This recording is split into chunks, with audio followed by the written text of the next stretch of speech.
This is the Asian Madness Podcast, a podcast where we discuss all things true crime, morbid, mysterious, and odd from the Asian continent. I am your host, Jessica.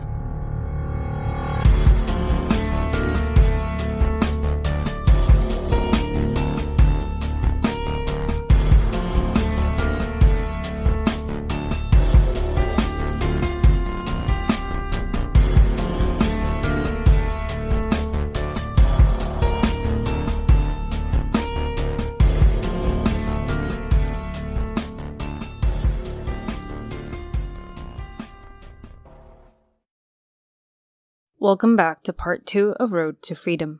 In Part 1, we took a brief look at the history of North Korea, the kind of life Park Yeon-mi had during her 13 years in North Korea, and also some more facts about the regime. Please do note that my main source of information is from her memoir, In Order to Live. Many other sources used are to explain the historical context, other people's struggles and views, and maybe some critique and commentary. If you ever do get the chance though, I highly recommend reading her book. Again, I cannot guarantee that everything in there is 100% pure facts. And maybe some parts were misremembered bits and pieces, but I would try to focus on the bigger picture. We're humans and we have different experiences, memories, and interpretations from each other. Totally normal. In the end, regardless of how many parts may seem inconsistent or unbelievable to you, it doesn't magically make North Korea the most popular country in the world. So on that note, let's begin from where we left off, when Yeon-mi and her mother decided to leave North Korea, only days after her older sister, Eun-mi, left as well. The town Yeon-mi lived in was called Haesan, and it was right along the Yalu River, and also directly across the Chinese town called Changbai. Although Changbai is a Chinese town, it is known to have many ethnically Korean people living there. The town is also known as Changbai Korean Autonomous County, and it makes sense since it is located so close to North Korea, and there are many towns and locations in northern China that have a large population of ethnically Korean people. The width of the Yalu River ranges from around 460 to 800 feet, or 140 to 250 meters. And depth-wise, it can range from around 3 to 4.5 feet, or 1 meter to 1.4 meters. Some parts are deeper, and the shallow and narrow part of the river just happen to be around Haesan. Technically, none of that really matters because it was winter, so the whole entire lake was pretty much frozen over. But of course, just because it's relatively more narrow, doesn't mean crossing the border is an easy task. Guards are always posted along the borders, especially since it is quite common for North Koreans to cross via the Chinese border. Well, how does it work then? You have to know the right people and have money. In a world of favors and help, money is usually the way to go. The two met their smuggler guides, received some dark thin clothing to change into, and the four of them were on their way. The smugglers told Yeon-mi and her mother that they had to lie about their age and their relationship, because most times Chinese smugglers refuse to take in anyone too old or too young.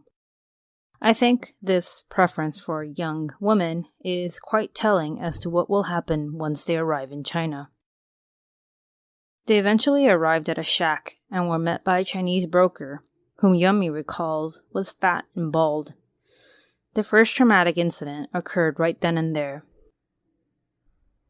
Yeon-mi was 13, still young, and most likely unaware of the dangers people can pose. Sure, she was fully aware of terrible living conditions, death, and that sort, but her life consisted of generally nice people so far, and she would never have expected something like this to happen. The bald broker took Yeon-mi's mother aside, and after some back and forth and some noises, she returned to Yeon-mi. She could tell that something wasn't right, but at that time she didn't understand, and her mother didn't tell her till later. Basically, the bald man wanted to rape Yeon-mi. He was initially told that she was 18, and maybe because it was dark, he couldn't really tell she was actually a lot younger. I mean, I don't care if she's 18, 50, or even 100. This shouldn't be a thing. It's disgusting and wrong on all levels. Yeonmi's mother couldn't let the man know they were actually a mother-daughter duo, and that Yeonmi was actually only 13. This could risk having them both turn back to North Korea. In the end, she told the man if he wanted to, he could rape her instead. And being the fucking disgusting person that he is, he took the deal. What a way to start your journey into a new territory. Yeonmi and her mother got into the broker's car and eventually arrived at his apartment in the town of Changbai. This was when the broker took a good look at them and realized they were definitely not 18 and 20 years old. The broker's wife, yes, he has a wife, then proceeded to tell Yeonmi and her mother the real deal. In order to arrive and live a North Korean free life in China, you had to be sold into a family for marriage. This was a shock to them, and not really their fault either. They had no way of knowing what the world outside was like, and they had probably heard stories from others about being able to live a free life, a successful life. Also, none of the other smugglers cared to mention the terms and conditions of their future life. They didn't know it was basically human trafficking. I mean, they probably didn't even know what human trafficking was until then. So why is bride selling and buying a thing, especially in China? Remember what I said in previous episodes about China's fixation with male babies and the problem with the one-child policy? You eventually end up with a population that has too many men, so when there's a demand, someone will come up with a way to profit from it. There are various ways people have trafficked people, and in this case, they use the fact that these women voluntarily leave North Korea. So it's not like they're kidnapping these women and girls, right? Doesn't make it right, though, as these women are incredibly vulnerable and afraid. They know most of these women don't really have a choice. Go back to a life of no hope, and maybe face punishment, or keep pushing through and hope for the best. It's probably hard for us to imagine, unless we've been in a permanent and miserable situation like these people have. So since these women quote-unquote volunteer to get sold into marriages, there's going to be a lot of price negotiation and seeking out potential buyers. Yeonmi and her mother had to sit and listen to the fat broker discuss prices with another even fatter broker named Zhifang. They eventually agreed on the price, and the fatter broker, Zhifang, took the mother and daughter with him. He told them he had to sell them separately because selling them as a pack would decrease his earnings. He knew Yeonmi was only 13 at this point, and told her mother that since she was so young, he would not sell her till she was older. He and his partner wife would then raise her in the meantime. At this point, though, it all sounded so sketchy and dangerous. But what other choice did they have? You've come this far. It would feel irrational to give up. They all agreed to Zifang's propositions, and Yeonmi's mother was eventually sold to another bigger broker named Hongwei.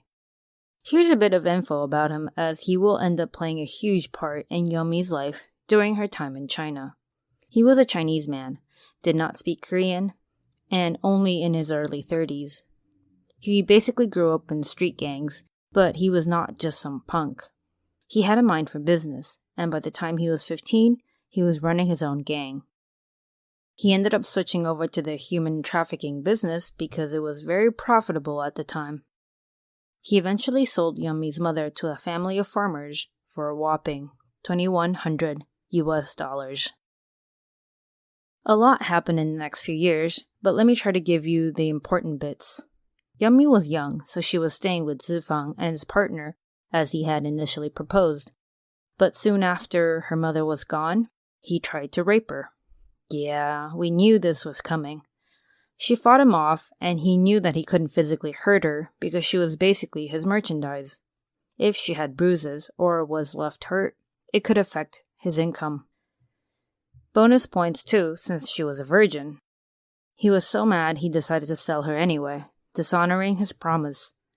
She was sent to the city of Chaoyang, where Hongwei lived, and from there he picked her up and took her shopping, showing her a different Chinese city, and of course, she was mesmerized. He bought her many things she needed, things she just wanted, and things she didn't even know existed. He made sure she was fed. It's only normal to let your guard down after receiving such kindness after so much misery. But we know better than that. He tried to rape Yummy as well, and the same thing happened again. She screamed bloody murder and fought like hell, and he knew as well that he couldn't hurt her because she was a source of income. Yummy became so disillusioned with her life. She had such high hopes for a better life, and now that she was actually here, it was so different. She always had to be on high alert with these men. She also had to be careful so the Chinese officials didn't find her. Back in North Korea, life was tough, but at least she had her family with her. And now she was all alone in a foreign place with foreign people. Weeks later, when Hongwei tried to rape her again, she grabbed a knife and threatened to end her own life. It was clear to both of them that she would do it, and Hongwei panicked. He then promised her that he would get her father, her mother, and her sister to her if she would just be his wife. She thought for a second, and she knew that this was beyond her needs and her feelings. If agreeing to this meant she could help out her family, she would do it. And yes, she did agree to it eventually. I know, all sorts of drama and fucked up shit. For sure, he was probably the kind of guy who was into young women and even teens. It's horrible for sure, not cool. Traumatic for Yummy. This so-called marriage was obviously unofficial as she was an illegal immigrant with no papers or status. But still, he forced her to consummate their marriage when she was only 13 and a half. Understandably, she was disgusted and traumatized. She hated this man so much she wanted to kill him, but she also knew he was her way out of this. Hongwei, though, did promise her to find her family and reunite them, so she did her best to keep it together and move on. Of course, nothing is that simple. He agreed to help reunite her family, but she also had to earn her place by helping him with his business, aka trafficking other North Koreans. Yummy was picking up Chinese pretty quickly, proving herself useful as a translator, and as a young girl, it was easier to gain the trust of other North Korean defectors. Hongwei soon delivered his first promise to Yummy and paid to buy her mother back from that farmer family. The two were ecstatic to be together again. Despite Hongwei's efforts to try and locate the older sister, Eunmi, no one had heard of her, but they weren't giving up yet. When Yummy's mother began living with Hongwei and Yummy, she managed to inform him that her daughter was actually 13, not 16 like the broker Zifang had initially told him. He was supposedly surprised and even stated that if he had known she was that young, he would never have quote-unquote slept with her. I don't know if I believe that. 13 and 16 isn't a huge difference, and in any case, she was still too young for him, less than half his age. Yummy stated that her relationship with Hongwei was very complicated, and I can absolutely imagine why. On one hand, he is this monster that basically raped her and is using her for his business. But on the other hand, he has promised and is trying to deliver on said promise of reuniting her family. He was also said to have been generous and provided a decent life for them during their stay in China. He was even somewhat protective of her, and it was clear that he had a soft spot for Yummy. Could things have been way worse? Oh, for sure. But could it also have been better? Definitely. I don't believe this is one of those clear-cut black and white situations. And in Chinese, there's a saying that I find quite fitting for people like this. And here is my loosely translated version. The pitiful person must also have a reason to be despised. In other words, just because someone comes off sad and pitiful doesn't mean they don't contribute to their own state, and vice versa. Obviously, I'm not Team Hongwei, but I just felt that it was necessary to give a clearer picture, and that it wasn't as simple as we would like it to be. Between March and October of 2007, Yummy experienced so much uncertainty, more than a normal person might experience during a lifetime. Her hopes for a better life were tossed aside. She had to see her mother sold to someone.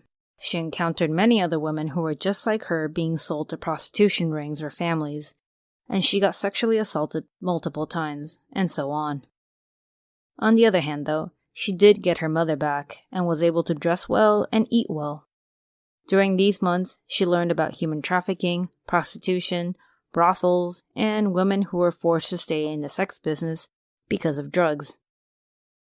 On her 14th birthday of 2007, another one of her wishes finally came true. Hongwei had used his money and influence to bring her father over to China. Smugglers and brokers were confused as to why Hongwei wanted to bring over an older guy who was sick and weak, and why he would bother paying for him. Well, I guess he made a promise and he wanted to keep his word to his child bride.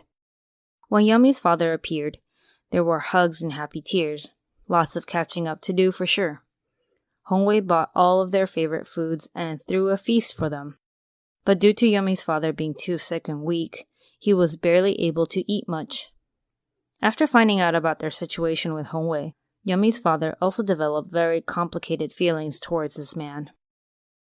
He abused his daughter, turned her into someone he didn't recognize, but he also knew he probably saved her from a worse fate. And he also kept his word by bringing them together. Yummy's father's condition worsened as the days went by, and soon enough they knew they had to bring him to a hospital. The average clinic just wasn't equipped for this. It was dangerous as they were illegal immigrants, and if the government found them, they could get detained or deported. Both outcomes equally scary. Yummy pleaded with Hongwei to help her father get medical care, and he pulled some strings and got him into an operating room. Once that was over, the doctors told the family that there was nothing they could do. Her father had colon cancer, and it was at a very advanced stage. He had only months to live. Obviously, this was shocking and depressing for everyone. After all they went through, after finally arriving in China and reuniting as a family, he is diagnosed with terminal cancer. Life's not fair, you know? How do you not let things like this get you down? He passed away from his illness in January of 2008, and they took him to an obscure area where they cremated his body so Yummy could bury his ashes on a small mountain that overlooked a river down below. She marked the spot just in case, and years later, her mother would return to retrieve them. Life was in a sense better in China, but they were still not free. Not like they imagined. Life got harder as the months went by because Chinese officials were sweeping rounds more diligently than before, trying to get rid of any or all illegal activities. Why so sudden? Well, the Beijing Summer Olympics were taking place in the summer of 2008, and they of course wanted China's image to be perfect. Hongwei was losing money, not just from his business, but also from gambling. He was no longer able to provide for Yummy and her mother like he did before. He was oftentimes drunk, got violent and mean, or would leave for days. Yummy again had to look out for herself and her mother, so she befriended another woman who was once a North Korean defector. She introduced Yummy to a very rich man who I believe ran several brothels. Just imagine a Hugh Hefner type of person, just not as old. He lived in an expensive apartment. Many young, beautiful women stayed in his apartment, and he wanted Yummy to join them. Long story short, she refused, and he ended up locking her up at his apartment, where it was filled with women and guards. The other women there could not understand why Yummy didn't want to stay, since they could live there, have fancy things, and feel safe. This is going to sound like movie-level dramatic, but here goes. Technically speaking, Yummy was kidnapped and held hostage, just not in danger. Hongwei very likely came home one day and realized she was missing. He used all his contacts and eventually found her, tried to get her back, failed, and now you have two bad men mad at each other. Yummy, knowing who the lesser evil was, tricked her captor and returned to Hongwei, who was said to have been very happy to see her, so happy that he cried. Yummy knew the situation was still bad, as in he was still running out of money and was losing power. She decided that it was time for them to leave Hongwei and seek another life on their own. She returned many valuables that he had given her over the past year, thanked him, bid him farewell, and left with her mother. First, they arrived at the city of Shenyang, a city about 350 kilometers from Chaoyang. They worked some weird jobs with other North Korean defector friends, and then they made their way to the city of Qingdao. There was a church there, and apparently these missionaries weren't just there to tell you about God. They were also there to help North Korean defectors get to South Korea, where they, for sure, would be free. It was a long, complicated, and windy road. Qingdao was a port city located across the Yellow Sea from South Korea. If you look on the map, it would make a lot of sense if they just jumped into a boat and made their way to South Korea. But of course, nothing is ever that simple. From Qingdao, the church would send the defectors to Beijing, and from there they would have to head northwest towards Mongolia. They couldn't outright drive into Mongolia either. They would have to be dropped off somewhere discreet near the border and walk into Mongolia. If they were caught by Chinese officials, they were donezo. You might wonder, why Mongolia? Well, it wasn't just Mongolia. A lot of people also managed to arrive somewhere in Southeast Asia since southern China borders a lot of these countries. And once you get out of China, you can get help from South Korean embassies. So, Mongolia it is. There were many other North Korean defectors at Qingdao, all waiting for their turn to travel to Mongolia. Once it was Yummy and her mother's turn, they traveled 4 long days to reach the Chinese border. It was a relatively smooth trip for them, though, as not every single group can get this lucky. Sometimes there were random checkpoints where officials might board the train or the bus and check everyone's IDs. Obviously, these defectors had no valid IDs, so that would be a huge problem. At last, Yummy's group arrived at their destination and were let out of their vehicle. Now, all they had to do was walk across the Gobi Desert undetected, enter the Mongolian border, and seek help. Easy peasy. Surprisingly, though, things went pretty smoothly for the group. I mean, as smooth as you would imagine, as in they were undetected. They would occasionally get spooked by lights in the distance, but they always managed to stay out of sight. After a whole night of walking, they finally reached and entered Mongolia, where they were greeted by Mongolian troops who at the time seemed rather hostile. That day was March 4th, Yummy's father's birthday. The Asian Madness podcast is brought to you by EveryPlate, a super helpful service I never knew I needed. Let's just get to it. I really hate cooking. I do cook, but I hate it. I never know what to make, I am too lazy to look up ingredients and the recipes, and I'm even lazier to go shop for specific items. If I can eat takeout for the rest of my life, I probably would, but honestly, I don't have the funds for that. So what's a good compromise? EveryPlate is a very easy way to make food at home. Definitely more affordable than getting takeout or buying a ton of raw ingredients and not knowing what to do with it. How affordable, you ask? Every meal is about the price of a coffee, which isn't much since most of us don't think twice when purchasing a nice cup of coffee. Cooking doesn't take long either, maybe 30 minutes, and it saves you a trip of aimlessly roaming around supermarkets. There's also a variety of recipes to pick from every single week, and if you want to make small changes like swapping out the meat, the veggies, or even the sides, it's all doable. EveryPlate comes at a very reasonable price, but still nutritious and well-balanced. With services like EveryPlate, I get to save time preparing meals, which leaves me more time to write and to record stuff. Try EveryPlate now for just $1.99 per meal by going to everyplate.com and entering the code MADNESS199. That's like $1.99 per meal. And if that isn't a steal, I don't know what is. Enter code MADNESS199 at everyplate.com to eat better and save more money and time. Not sure if you're like me and enjoy a game on your phone every once in a while, but if you're like me, listen up. I remember as a kid I used to download so many games on my PC, mostly mystery, hidden object games where you solve puzzles and sometimes solve a case. I know, Jessica is so wild and so cool. Maybe it's the true crime nerd in me, but it's definitely something related to that. If that's something you feel like you would enjoy, go ahead and check out June's Journey, a hidden object mystery game where you play as an amateur detective investigating mysteries. Basically, you get to pretend you're June Parker, a detective on an exciting adventure looking for clues, and even though solving crimes should be stressful, this is actually quite relaxing in many ways. I get tired from writing my episodes from time to time, so June's Journey is always a good break from the horrors of real life.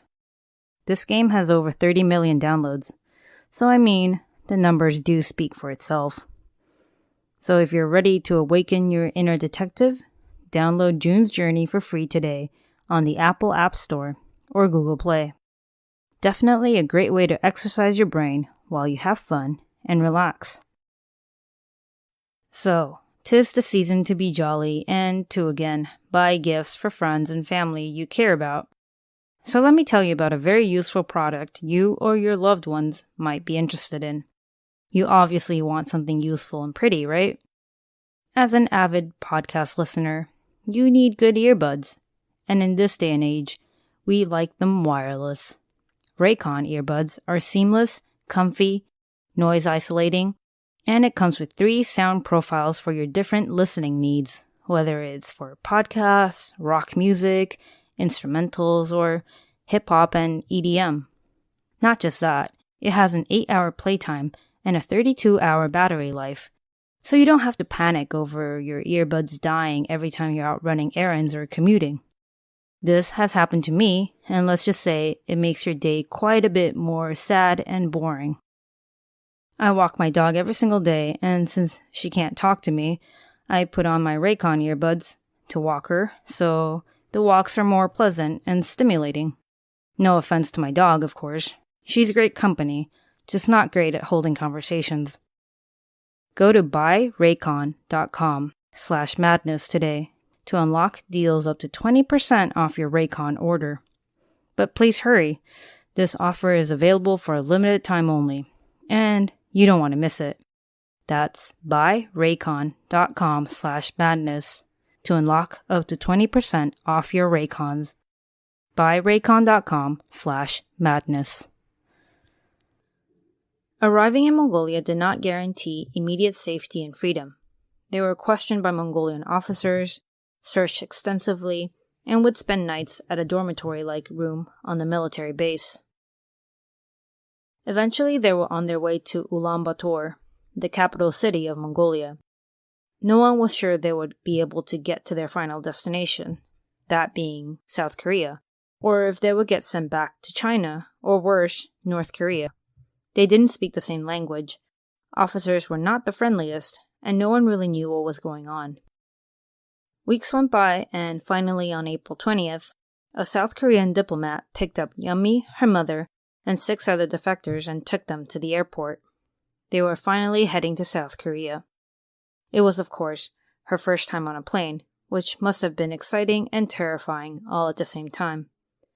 The flight was about 3 hours and a half, and if you expected them to be finally free, you were wrong.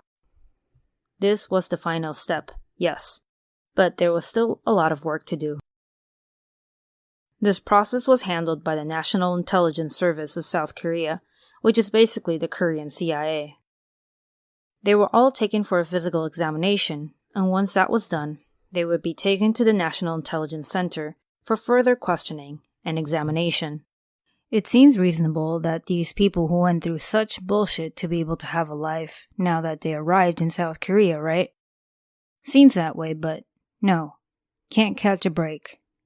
There were several things that had to be done first. It was not unheard of for North Korean spies to pose as defectors in order to gain entry and citizenship. So it was important for officials to try and find out if you're a legit defector or a spy. Once that was done, everyone had to go through a series of questioning and interrogations. It was daunting for sure, because as a defector, how would you know what to say and how much to say? Lying isn't cool and probably might get you in trouble. But what if you unknowingly said something they didn't like?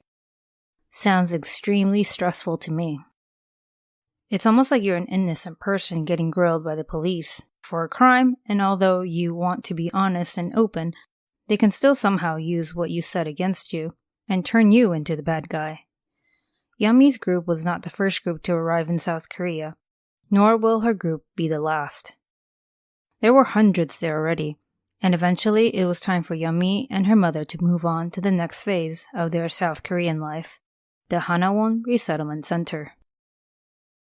What is this center, you ask? How are we not done with official things yet? Well, imagine this. You were locked home for years and years since birth. You only learn about certain things, only things your parents want you to know. And sometimes what they teach you isn't even correct. You know nothing about the outside world, and that's generally okay with you, but only if you have no desire or plans to leave your house, your world. But what if one day your house is demolished, set on fire, or whatever else, destroyed? You are found alive, you have to leave your house now, you have no choice. You realize there are so many things out there that you've never heard of, places you've never been to, food you've never even tasted. There's this thing called the internet, cell phones, movies. Food is actually a lot more diverse than what you've been fed all your life. This is probably an overload for all your senses and your mind. Are you expected to just go out and live a life like other people? I'm gonna say no. You will need time to adjust, time to learn things that can help you in your new life, and maybe unlearn incorrect things that you've been taught over the years. Kinda reminds me of that movie Room, where this creepy guy locks up a woman and her kid in a shed. So what I'm trying to say is, this resettlement center is necessary for those who intend on living in not just South Korea, but a world outside of North Korea. Hanawon Resettlement Center was built in the year 1999, and it is located about an hour's drive from Seoul. North Korean defectors all end up at these centers after their run-through with the National Intelligence Service. Think of it as a summer camp kind of thing, where you go for 3 months and learn essential life skills that you've heard of, but have no idea how to even begin learning, let alone use them. These may include daily how-tos, such as using an ATM, how to use credit cards, how to get around on public transportation, how to use technology, etc. The language is generally the same, but because of the divide and how reclusive the North was, there are still many parts of the language that is different, or rather, evolved differently. There are many words and phrases missing in North Korea, such as expressing love between partners and friends. There are also newer terms that never made it to the North, for obvious reasons. The accent is apparently somewhat different as well, so a lot of people try to fit in better by learning the accent. The center also offers trauma counseling because most people suffered some form of trauma, and they also provided re-education programs that tell the whole story about the North and the South, what democracy is, freedom of religion, and what activism and human rights are. May sound crazy to a lot of us since most of us have probably always known about these things since we were kids. We know what technology is and how to use it. We know how to use money. We know how to take any form of transportation. For them, though, it's like getting your entire world flipped upside down. All these things you once believed in are actually lies, and the outside world was definitely not worse than North Korea. Something many people struggle with is the guilt of leaving their loved ones behind, the guilt of betraying their country, and the guilt of having to come to terms with the fact that the dear eternal leaders, the Kim family, are dictators. They are definitely not doing the best for their people. North Korea is not the best nation in the world like they claimed. The leaders are not starving like the rest. No offense, but we've seen pictures of these guys. Yummy's mother spent time with the other adults learning these adult life skills, and Yummy spent time with other younger kids testing their academic knowledge. She was 15, but she's had very little schooling throughout her life. Let's see. If you're 15, you should have about 9 years of schooling, more or less. She had about a total of 2 years, which can be a big problem when it comes to enrolling in schools and attending college. We all know or have heard about how competitive and crazy schools and studying can get in some of these Asian countries. So imagine the pressure to want to catch up. The kids learned English, learned world history, geography, everyday conversational and people skills. It was an important period for all defectors. These 3 months could end up dictating the rest of their lives. Yummy realized that she had more trouble with a few things specifically. 1. She didn't know how to introduce herself. She wasn't used to thinking about herself, wasn't used to expressing herself honestly. 2. She had trouble with her newfound freedom of choice. In the North and even in China, she had to do what others told her to do. She wore what she had, not many choices. And she ate what they gave her because, again, not many choices. Suddenly, she's overwhelmed with choices, and you know it's true. Having more choices can sometimes make things more difficult.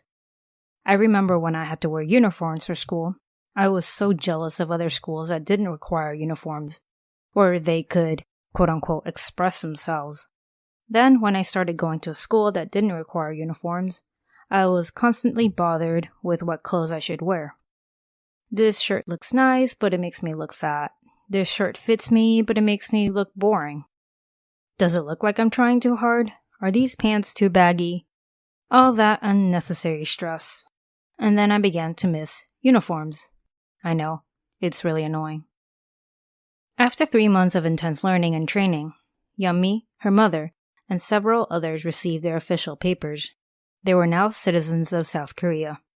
How exciting. How daunting and scary too.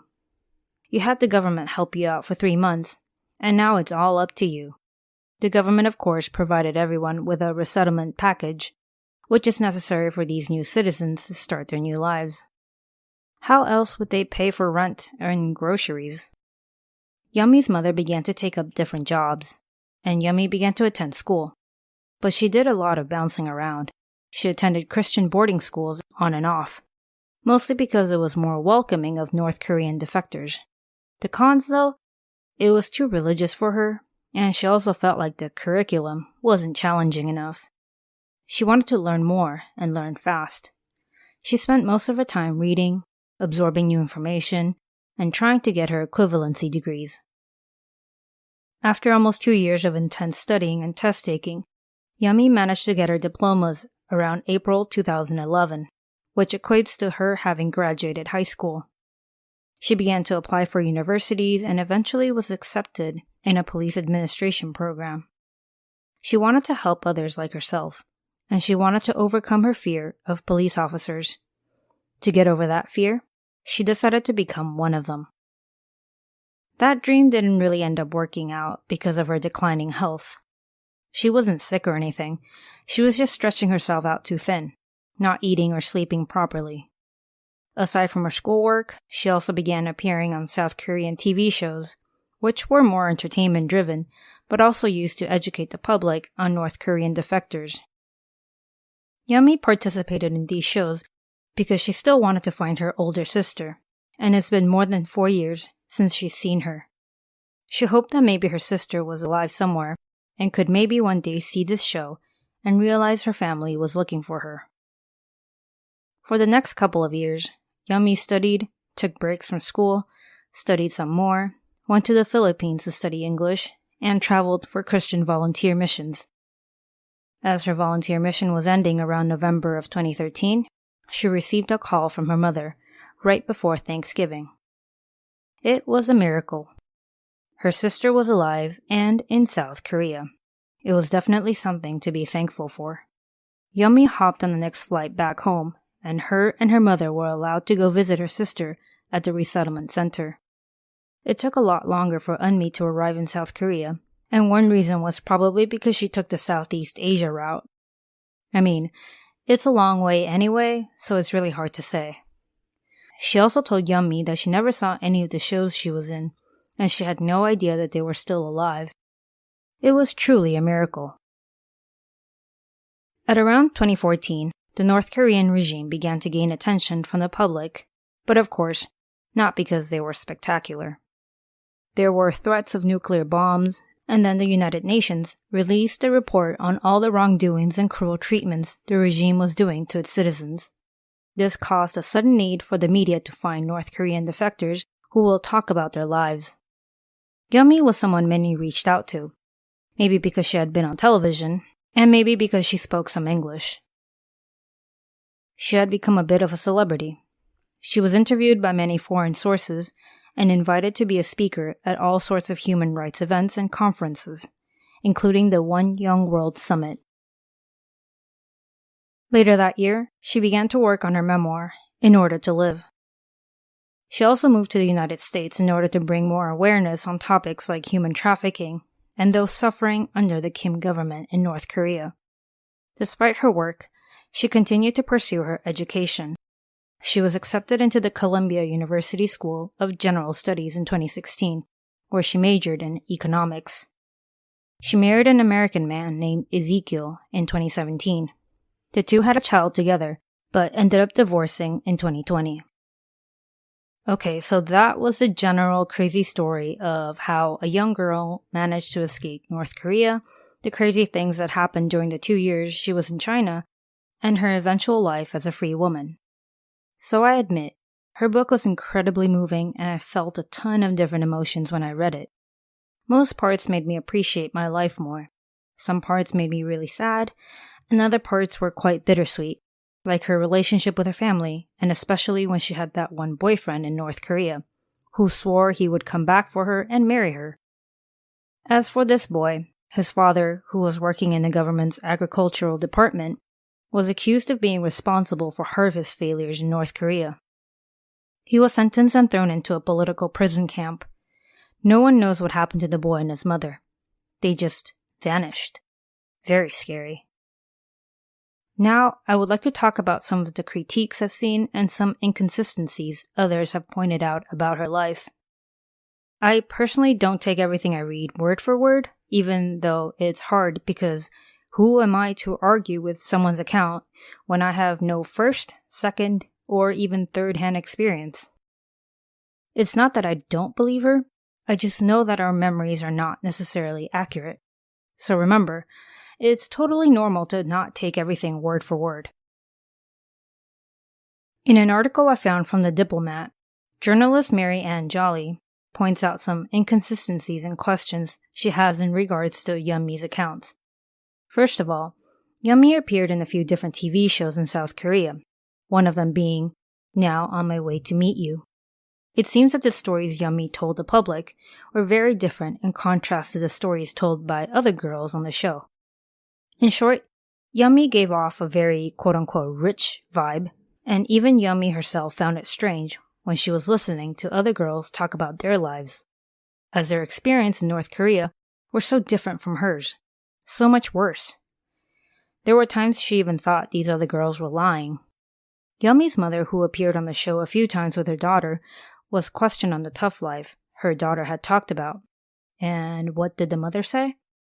She denied ever having been that poor, that, quote, we were not to that extent, we were just never in a position where we were starving, unquote.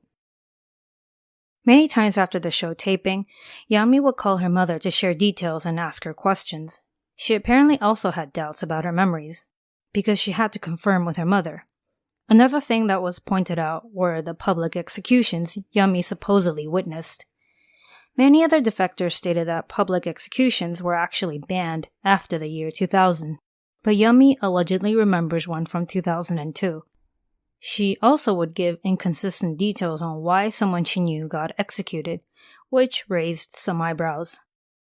I don't know, this can be classified as either misremembering facts or embellishing. Another common inconsistency is what happened to Yummi's father. In the book, she mentioned that she had him cremated and buried his ashes on top of a small mountain. But in other accounts, she had either not cremated him and buried him, or some of her distant relatives living in northern China came and buried her father. Which is it? Last one. Yummi had also talked about how during her time at the Mongolian detention center, she was forced to strip naked, which made her feel ashamed and angry.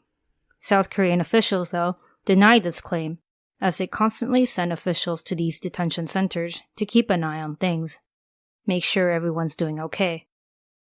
None of these officials have ever heard anyone talk about these strippings. So, what's true? This is what I mean about the human memory not being as reliable as we think. Also, don't forget she was a young girl. She left North Korea at the age of 13, arrived in South Korea when she was only 15. Despite the terrible things she went through, she may have misremembered certain things or could have seen things differently, as in through the eyes of a child. Or maybe as a child, we don't tend to notice as much as we think we do. It's all completely possible. Not saying she's deliberately making stuff up. I do believe she did some fact-checking with her mother as she was writing this book. But again, just because her mother was and is an adult, it doesn't mean she remembers things perfectly either. The number of North Korean defectors arriving in South Korea hit a new low last year. Only 229 defectors, which could probably be because of COVID and border closures. In 2018, there was 1,117, and in 2019, it was a similar number, 1,047. Believe it or not, there are some North Koreans who left, arrived in South Korea, then returned to North Korea later because life was hard in South Korea. Might be hard to imagine, but I think this is entirely possible. Either they were tired of having to make so many choices every day, or they missed their family, or maybe, just maybe, it's North Korean propaganda. Apparently some of these people that returned to North Korea talk about how welcome they felt when they returned to North Korea. Wouldn't shock me if it was a tactic of theirs, since they tell civilians that their leaders are immortal, that every other country is evil and poor, that Kim Jong-il invented the hamburger, and their life's purpose is to serve their country and leader. North Koreans rely on the ideology of self-reliance, which can make sense, but over the years, it's been abused so much it no longer works. Nowadays, the whole self-reliance ideology is used as a way to respect and worship your dear leaders, since he is supposedly, quote, so uniquely gifted, so incredibly accomplished, that the only way to make one's life better was to align your own will with that of the leaders, unquote. Basically, work hard for yourself and for your leader, because he is so wonderful. So there you have it, the very eventful and harrowing tale of a young girl's life in North Korea, her escape, and her eventual freedom. I honestly thought I was able to fit this into one episode. How silly and naive of me. I really could have gone on, but I had to stop. I really didn't want to stretch this topic out into a 3-parter, so you get 2. If this topic interests you, I highly encourage you to read Park Young-mi's book, and maybe watch some documentaries. It's definitely an interesting topic and an ongoing situation. Will the two Koreas ever reunite? Will the northern regime ever crumble? Will there be another war between the two? What are your thoughts? How do you feel about this whole situation, or about Young-mi's life? Do you think there was a lot of embellishment or exaggeration? You already know how I feel, so I won't repeat myself, and this episode's already long enough, so I'm gonna stop talking. Thanks again for tuning in to this 2-parter episode. Maybe one day in the future, but not too soon, I'll do another episode on the weird and horrible things in North Korea. God knows there's way more to talk about. Please take care, be kind, and stay safe. Till next time. Thank you for tuning in to the Asian Madness podcast. If you enjoyed my content, please rate and review me on iTunes. If you would like to get in touch with me, you can find me on Facebook, Instagram, and Twitter, or email me at asianmadnesspod@gmail.com.